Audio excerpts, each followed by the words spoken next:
Bonjour à tous, c'est Thomas, bienvenue pour cette nouvelle vidéo.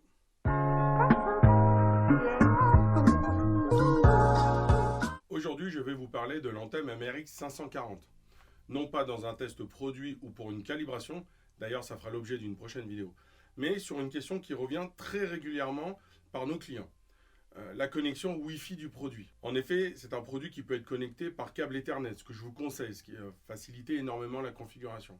Seulement, ce n'est pas toujours le cas. Donc, la configuration Wi-Fi est possible, mais demande quelques explications. Pour paramétrer l'antenne, que ce soit les produits MRX 540, 740, 1140 ou les préamplis AVM, il faut se munir d'une tablette ou d'un smartphone, que ce soit sous Android ou sous iOS. Dans tous les cas, il vous faudra installer l'application Google Home si ce n'est pas déjà le cas. Vous la trouverez facilement sur les stores d'applications de votre téléphone ou tablette. Une fois que vous avez démarré votre ampli, lancez l'application Google Home. Assez rapidement, vous verrez en haut de l'application Google Home apparaître configurer paradigme MRX 540. Première parenthèse très importante, si pendant la configuration vous avez des soucis pour détecter votre produit ou alors il se déconnecte et se reconnecte sans cesse, c'est simplement parce qu'il faut bien penser à brancher et à connecter les enseignes Wi-Fi et Bluetooth derrière l'appareil. On s'est déjà fait avoir, c'est pour ça que je vous le dis. Revenons sur l'application Google Home. En haut de l'application, vous verrez apparaître configurer paradigme MRX 540. Donc appuyez du coup sur l'option. On vous demandera de sélectionner une maison. Si ce n'est pas le cas, il faudra configurer du coup votre maison avec votre adresse tout simplement. Donc en l'occurrence chez nous du coup, on a l'application, on a la localisation Futureland avec notre adresse. On fait suivant. Là démarre la recharge d'appareil.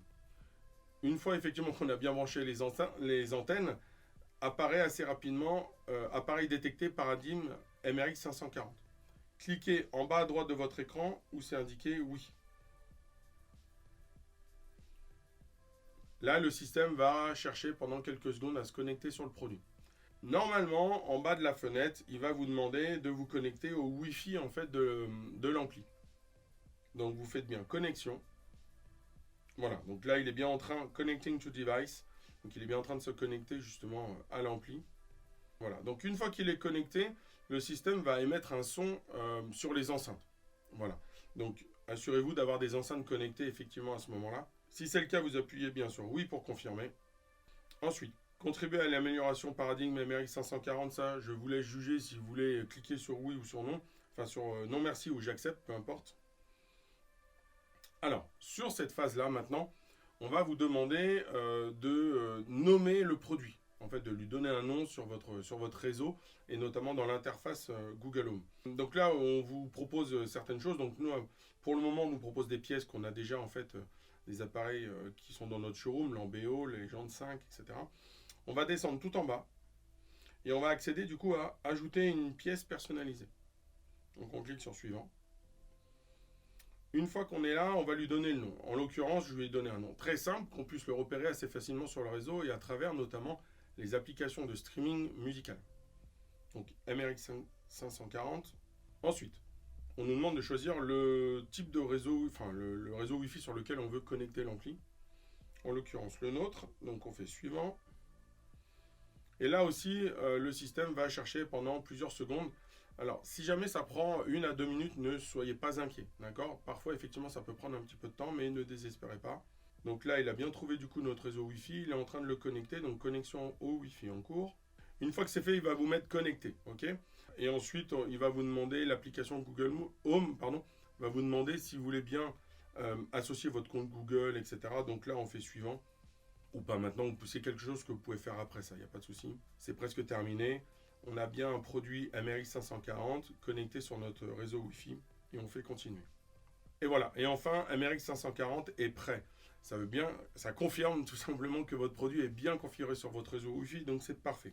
Maintenant, on va tout de suite voir avec une application comme Qobuz pour vérifier que tout s'est bien passé et qu'il apparaît dans la liste des diffuseurs. Donc, je vais lancer Qobuz. Ensuite, je choisis une musique. Donc là, j'ai YouTube One. Et sur la fenêtre du morceau en question, en bas à gauche, on a cet appareil. Et apparaît du coup une liste de produits. Et notamment, on va le voir, alors on a différents produits du showroom. Et on va choisir MRX 540, tout simplement. connexion en cours. Et une fois qu'on est bon, et donc vous avez dû le voir sur l'écran de l'ampli, le morceau en cours Cobuzz, donc qui est U2 One, apparaissait sur l'écran. Donc voilà, tout fonctionne, il n'y a pas de souci. Votre produit est désormais connecté sur votre réseau Wi-Fi. Encore une fois, si vous avez la possibilité de brancher un câble Ethernet à l'arrière de l'ampli, je vous le conseille vivement. Ça évite toutes ces manipulations-là et votre produit est directement sur le réseau. Voilà. N'hésitez pas en tout cas à nous contacter si vous avez quand même un problème pour vous connecter sur votre produit en Wi-Fi. N'hésitez pas, on est là pour répondre à vos questions. À très bientôt pour une prochaine vidéo et notamment sur la calibration Arc Genesis. À très bientôt. Au revoir.